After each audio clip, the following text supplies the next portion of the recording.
Thanks very much, Rachel. And apologies for the mouthful, but I might just sort of unpack a bit of that to unlock our themes for the next 25 minutes.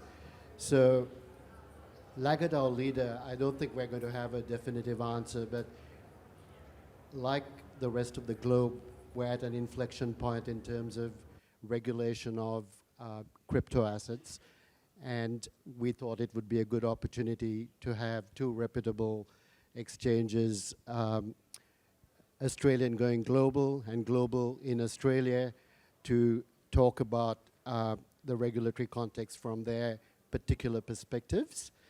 And that's why we talked about a global take. And now the other aspect of this discussion is to do with forward-leaning digital assets regulation promoting innovation, which is a desirable outcome, and also maximizing consumer protection, which is also a desirable outcome. Now, in social theory, they talk about essentially contested concepts like things like liberty and democracy, which are inherently open to interpretation. So one of the difficulties for governments, as well as I guess for the businesses that are regulated by them, is this binary, so-called potential binary opposition between innovation and consumer protection, but we will unpack whether it is in fact a binary opposition. And we're very pleased to have with us today two very qualified speakers on this area. So Carl Mohan joined Crypto.com as General Manager of the APAC region in August 2021. And he brings with him over 20 years of experience in financial services. He's worked on the delivery of products across the financial services spectrum, including digital wallets, issuance of business lending and scheme cards, and including working with the National Australia Bank, where he was the head of product, partnerships and growth. Carl is a chartered accountant and also holds an MBA from Monash. Ryan is the co-CEO of SwiftX and the super and equities trading platform Superhero, following the merger of the two. And Ryan is the former CEO of the world's largest digital learning platform, Go1, and has served in several significant roles in a number of large multinationals in Australia and the UK, including UBS. So I think that's by way of introduction, and I'm certainly really looking forward to hearing what Carl and Ryan have to say about this topic, which I won't use the word vexed, because I don't think that's the right approach to take. Let's be positive about it and look at it as a great opportunity to really set the rails down for a positive environment and framework that protects both consumers as well as promoting a sensible business environment. Now that may sound idealistic. I'm not trying to be idealistic, but let's aim for that. With that intro, I'd just like to ask, if I may, each of you, Carl and Ryan, whether you think, gentlemen, that regulatory change is needed in Australia? Do you want me to take that one? Oh, sure. Go for it. Yeah, I guess the really short answer would be yes. I think that crypto is something that's very much here to stay. I think that Australian consumers have certainly sort of spoken with their interest, and I think there's survey after survey would show that the adoption rates are only increasing. We know regulation's coming, and we really welcome it. And I think just given that interest that consumers have, it just makes like a huge amount of sense to put a regulatory perimeter around sort of that activity. I think that it just solves so many problems. I think it allows the consumers to have the right level of protection, because obviously that's what the reg is all about. But from a sort of business in that industry, it just allows us to get on with it. It allows us to just go ahead, sort of deliver products and services that our customers want, and that's what we're here for. And be able to do that without any sort of, you know, second guessing what we're doing. Is this right? Is this wrong? Is it grey? Is it black? Is it white? You know, I think that's the really important thing. And look, you'll probably get sort of sick of Carl and I saying it today, but it's kind of got to be fit for purpose, this regulation. And, you know, that's you know, the most oft-used phrase in this sort of discourse at the moment. And I mean, what does that mean? I guess it's just really achieving that balance between consumer protection and allowing consumers to have access, choice, and really that choice and access to like value, utility, and opportunity.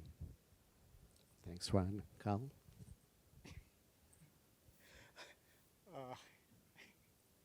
You know, David, I was going to say something really profound here and say, no, we don't want regulation. And that would be like a kid, those who have kids, you just baked a chocolate cake, and they've got crumbs coming off their face, and they go like, did you eat the chocolate cake? There can't be an answer no, because I can see it in your face. Look, I think, Ryan and I have talked about this, whilst jokes aside, it is the only industry across the globe, right? Not only in Australia, but across the globe, that is crying out for regulatory clarity, right? We don't want self-regulation. We don't want code of conducts. We don't want, maybe, God forbid, a royal commission, right? We know what we want, right? And we've been calling out for regulatory clarity for years now. And I think the momentum's building, and the signs are there that policymakers, they're not in the room, by the way, so I can speak my mind. We see you. The policymakers are open to discussion. And coming back to your question, is Australia a leader or a laggard here? I would say culturally it's a leader, right? And the reason is because as a culture, we are very collaborative, right? And that's the Aussie culture. When I tell people in other countries that I look after that, hey, guess what? We had a closed room discussion with the regulator to formulate thinking around what regulation should look like. They look at me and go, totally agape and going, really?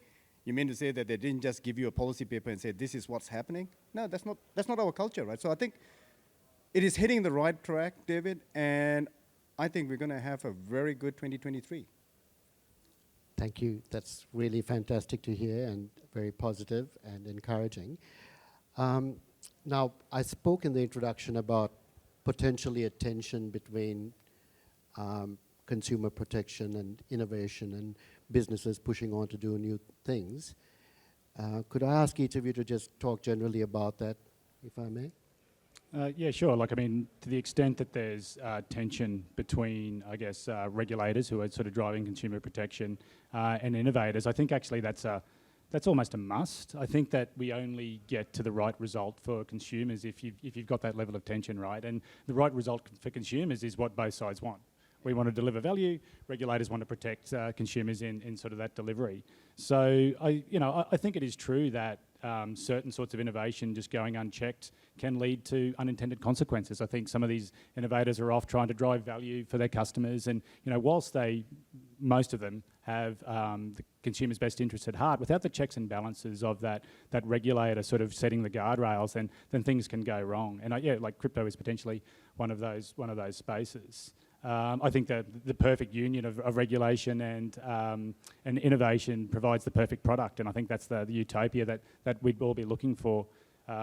In terms of tension between regulators and innovators as the process goes on, I think that's always going to happen. I mean, the pace at which innovators innovate is much further beyond what I think regulators are even able to sort of respond to. I mean, they're trying to wrap their arms around a technology that these innovators have created and are sort of exploiting. And so, that's going to take time. It takes sort of getting up to speed and sort of really thinking through the different outcomes for the consumer to give them the right level of protection. So, but I think I'm really confident in Australia, and Carl already called it out. In fact, even earlier today, I was asked in a mini interview for Intersekt what was the highlight for me of the of the conference, and I said it was actually that interaction with regulators, having regulators in rooms and talking through these problems and working together. I really do believe that's the highlight of the conference.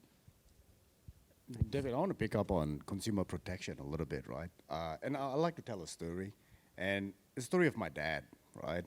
And it's really annoying because, whenever my dad visits, he lives overseas, whenever he visits, and he sits in the front seat, we're driving, he never wears his seatbelt, right? He doesn't. And then, I'm yelling at him, my words, I'm his son, so it doesn't ring a bell at all, right? And I'm telling him, Dad, you got to wear a seatbelt, not just because there's a cop around the corner, but it's for your own safety, right? Wouldn't have a bow fit until, grandson comes along and grandson starts telling him and advising him, and suddenly it's important because he's got to live for the grandson. But the reason I tell this story is because it's relevant in this case as well in a very unique way, right? So whilst consumer protection and policymakers, regulators have to protect consumers, very similar to seatbelts, but education's important as well, right? And I think without those two going hand in hand, you'd have consumer protection that would be something that local or the consumers might look at it and go like, I don't believe in this. I don't buy that you are actually protecting me. And because of the nature of crypto, tokens, blockchain, of it being ubiquitous internationally and accessible by anyone with a simple device like a mobile phone, you're going to get folks going like, nah, not going to adhere to this consumer protection stuff, and I'm going to go overseas, right? So I think it's the right balance between providing the protection because, we want to protect the interests of the consumers. At the same time, compiling a good education system. And, Ryan, it's interesting to know that you were on a digital online learning solution. And I think this is a good combination. Maybe it's serendipitous that we're sitting next to each other here because I think that's missing right now. And, we are pushing as an organization, and I'm sure you guys are as well, to drive that education piece. Thank you. The next question, we've talked a bit in the abstract about needing to drive consumer protection and reconcile that with innovation and so on. You may or may not, both of you, be able to speak of any specifics, but are there any particular items you might have on your list as things that might be helpful in terms of reform? Yeah, there's certainly a few. I guess the first one is probably more a principle around it. It's sort of clarity in guidance and sort of continued regulatory engagement. And again, we'll come back to certain themes again and again. So, that's pretty self-explanatory, but I think really important to call out. The other thing is a recognition of the different types of models, and Carl and I have spoken about this as well. There's more than one model of sort of delivering sort of crypto assets to consumers in Australia. There's the broker model, which Crypto.com and SwiftX are, and there's a peer-to-peer exchange model. And I think that both of those models drive value differently. Our founders this morning in a separate session talked about that and sort of the different value that can be extracted from a broker model. And I think it's really important that those models are considered as part of this regulatory reform process. And the third thing, and again, it's something Carl and I are so aligned on all of these things, but what we don't want is unintended consequences from regulation. What we don't want to happen is to regulate away a product and a service from an Australian sort of authorised business, because Australian consumers want this, and Australian consumers are going to go offshore, they're going to go to an unregulated venue and get that product and get that service, because that's just the nature of crypto. And I think it's really important that we look out for those unintended consequences. I'll just add two more to that, right? So maybe a little bit of sprinkling of paprika to your curry. So the first one is, it's got to be, we talk about fit for purpose, right? So the fit for purpose here is it's got to be technology neutral, if we look at it and say, okay, this is how the token's going to behave, or this is how the blockchain's going to behave. 3 years ago, 4 years ago, NFT was not a thing. Right? And suddenly you've got NFTs today, they're big. Tomorrow it might be the metaverse or something else. And I think the technology neutrality is critical. That's the first. The second, for me, and I see this globally, right, is harmonization of regulation, right? So you want to make sure there is some degree of, it's like a dance, right? You can't just go out in the dance floor and do your own move because then you look like an idiot. So you just want to make sure that you're dancing appropriately and everyone's moving to the rhythm. And I think that's what we're looking for here. So those are the two things that I'd add on to what you said, Ryan. Thanks, Carl. And that's actually a neat segue onto our next segment, which is both of you in various forms have an interest in international harmonization. Could each of you just speak generally about international experiences and the extent to which insights can be obtained both from Australia for overseas and vice versa? Yeah, maybe I'll start, particularly from an Australian business that's looking potentially to go overseas. We have obviously operating in Australia and New Zealand. We have an application in with the FCA to be regulated over there, and actually I'll have to compare notes with Carl later to see how they managed to get that one done. But, we certainly have a perspective on sort of global regulation and how that can inform sort of Australia. I think there's definitely a rising tide of global regulation. I guess what there isn't is a dominant starting point as to how best to attack this. Crypto, by its nature, is decentralized, distributed. Its architecture sort of defines that, so it makes it truly transnational. And that's and also the always-on market, the 24/7, 365 market, creates really unique problems for regulators to wrap their arms around. Definitely unique problems, and you would think that the best way to sort of deal with sort of regulating a global phenomenon is to have global harmonisation. That's definitely sounds or seems like the best way to go about it. Does seem like quite a long way from being realised right now, and Carl's probably got some better experience at how that's playing out in different jurisdictions. But it certainly seems like the way to go about it. I guess there has been some moves towards harmonisation. I think the US is, as in so many things, in innovation, taking a bit of a lead there. They've even got an interagency sort of response going to look at sort of interacting with their foreign counterparts on matters around sort of crypto and sort of cross-border things like security, global financial stability, consumer business protections, a bunch of things that, I think they're looking at engaging with sort of almost every sort of financial regulatory body and sort of doing that. And so that's really good to see. It's a good first step, but again, sort of that international harmonisation seems like quite a way off. I think there's still a void again in sort of developing where the starting point comes from, and look, as Australia, like I think it's within our gift to sort of move forward quickly and sort of grab that mantle. There's other sort of cautionary tales out there. I know that sort of crypto.com's now in the UK, but I think we've seen there what a lack of legislative guidance has sort of done. Like the FCA has taken an incredibly cautious approach, and there's only a handful of sort of crypto asset firms that have been regulated over there. And despite sort of the political discourse in the UK about what a positive thing crypto is, we certainly haven't seen the effect of that from sort of firms being regulated to carry out crypto activity. Is there any lawyers in the room except you? Oh, there are a few. Oh God. Okay, I got to be cautious about what I say then. I think the problem and the challenge we face with global regulation is language, right? Maybe it's localized lawyer thing where it tries to confuse. We got Casper here, Web somewhere else, DPT in another country, and it's like keeping up with the language, which means the same thing, and slight nuances in the definition is the major challenge. And I think if all you lawyers could get together and form a club and actually sort that would be amazing, because I think that is the first challenge. The second is, whilst every country has a view of, again, we go back to the story of consumer protection, right? They look at it from consumer protection from a nationalistic view, and that's right, because you make laws to protect your own population. But because it's so globalized, this thing is like trying to regulate the internet, right? If you don't have coordination or standardized, harmonious program of policies, it's not possible. The whole consumer protection just falls away because people go elsewhere. And I guess the final one for me in this space, right, I think this space is moving fast. Like, regionally, some countries in APAC anyway that I see, right? Like whether it's Indonesia, Philippines, Singapore, Malaysia, they all have very clear regulation that regulate virtual asset service providers, which is the term they use.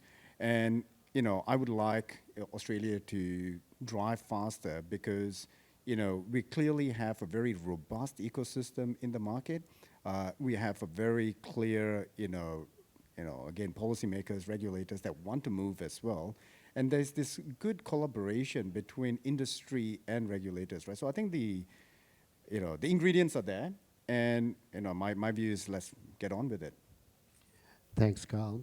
And just on the question of harmonization, clearly there's the IOSCO FinTech task force, which has put out its work plan for the next so many months, which does include discussion papers and so on crypto and digital assets and DeFi. But and the regulators who actually are part of that IOSCO body would have a view on this. But as one of you said, I don't think it's something that is going to happen anytime very soon because of the intrinsic difficulty of managing different jurisdictions and having a systematic and mutually agreed thing throughout those jurisdictions. But it's a good start, and let's hope it leads to something.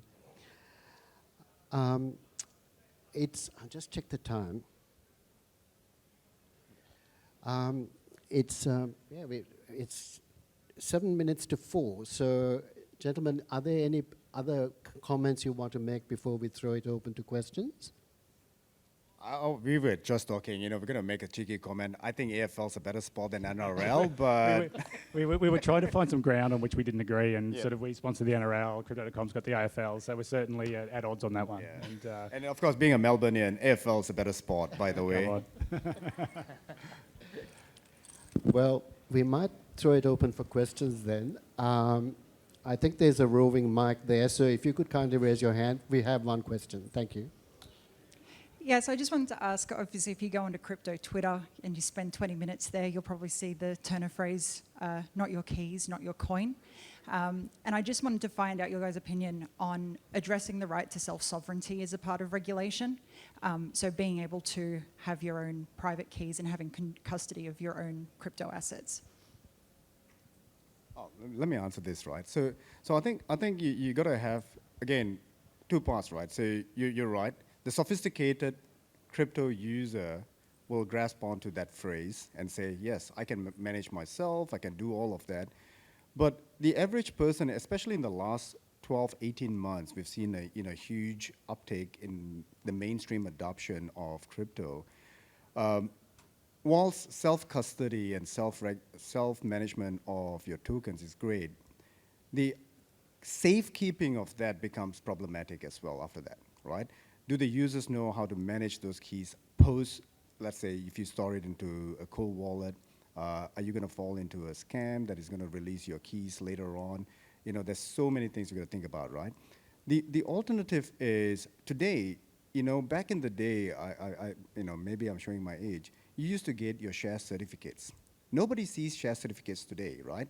Technically, they're not your certificates because they're held by a custodian or a nominee and a trustee, right? I reckon it's a balance between those two. And, we certainly feel like, again, maybe it's me as Crypto.com, we have taken the view that, we've got the technology and the infrastructure to actually protect and actually provide our customers with that degree of confidence and trust that, A, we're going to do the right thing, and B, we have the infrastructure to protect those keys, right? So that's my view, but, Ryan, you might have something else. No, nothing to add to that. Very elegantly answered. Thank you. Good. Any other questions around the room?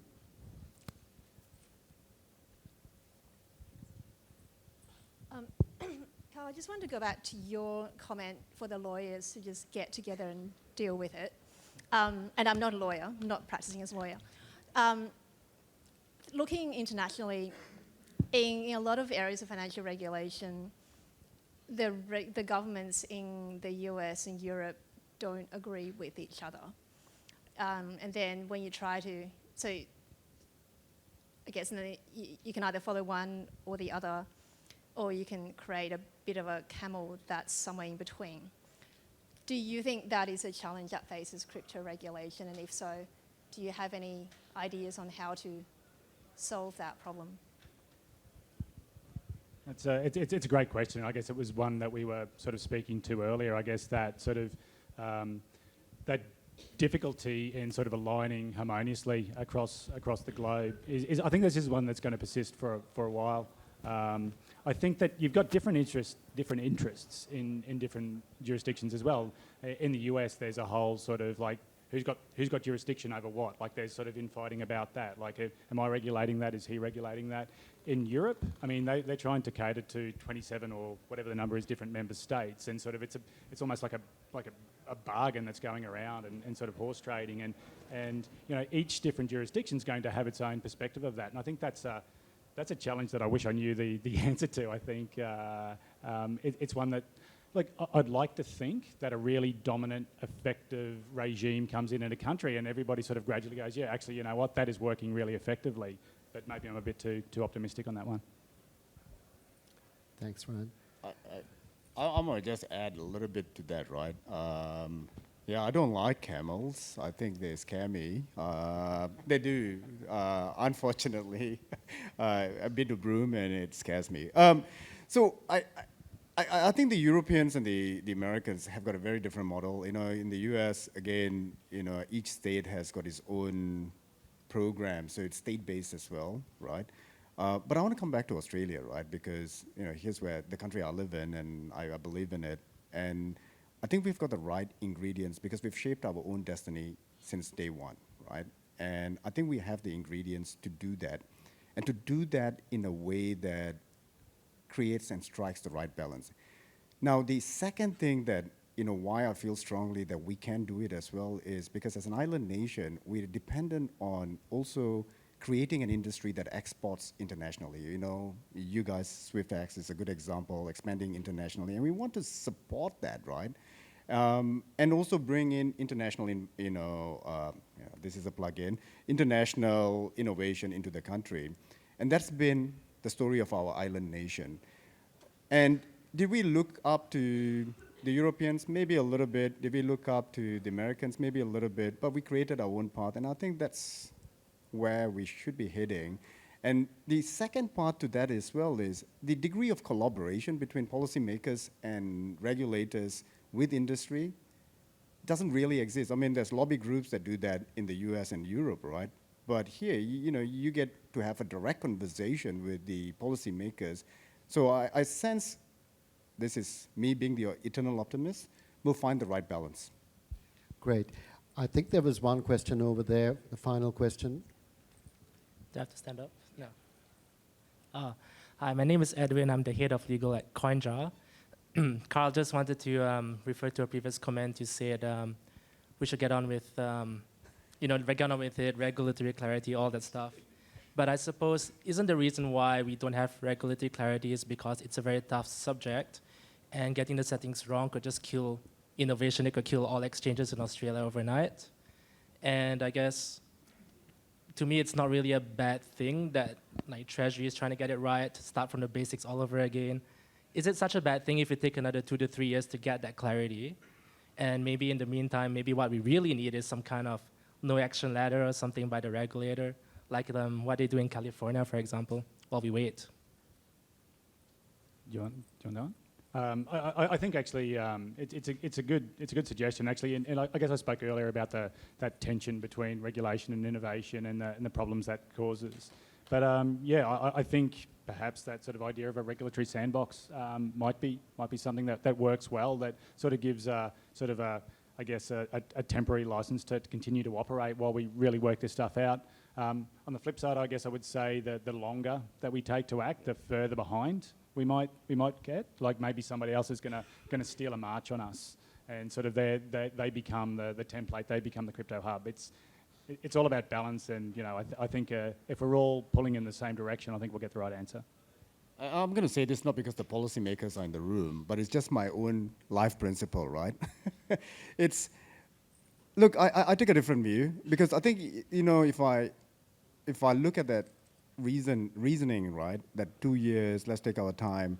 That makes the assumption that the policymakers and regulators have an intent to kill this industry, right? I don't think that. I think the intent and nature is one of, responsible regulation, right? So responsible to enable responsible innovation.